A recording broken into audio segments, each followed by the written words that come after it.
It was very frightening, cold. Like I said, I stayed in cars, no windows, no doors, anywhere I could, tents. Made even dens when we was kids to stay in them as well. It was just a really frightening experience as a kid. You know, you didn't know if I didn't know if I was coming, going, where I was going to be the next day, where I was going to eat, or you just don't know how it's going to be. But that's how it was for me. That's how it started as a kid. Recently, obviously, my life's been up and down, but recently I went back to Northampton, met a girl, went back down there, stayed with her 18 months. I started a little work thing up, like man with a van, doing a little business and that. And then we split up, ended up homeless again. I just felt alone, really. And I just thought, I've been here, done this. I've done it so many times. So I just didn't want to do it again. I came back to London thinking I'd have a better chance of surviving.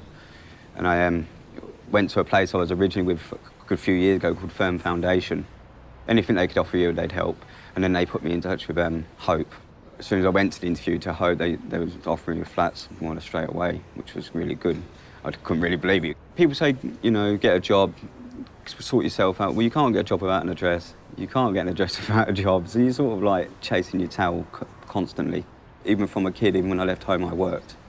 So, you know, it's something I've always wanted to do is work, work, work. Obviously, I got a job. It was just sort of a training job, and I needed shoes, and Hope got me on that day. So I was quite lucky. So I started work on the site the next day. I've been on a few sites, but I haven't actually passed my CSCS card. I've done what they call a BTEC level 1. I passed that, but didn't actually pass the computer test. Slight dyslexic, so it was a bit harder. So I'm redoing it again, resitting it now, hoping for the best. My shoes actually make me feel good because it makes you feel like you've done a day's work. You come home, you're tired, you take your shoes off, you just think, well, them shoes what are actually earning me my money. So if it weren't for them shoes, I wouldn't have this job. You know, so for one simple pair of shoes, it makes me really happy.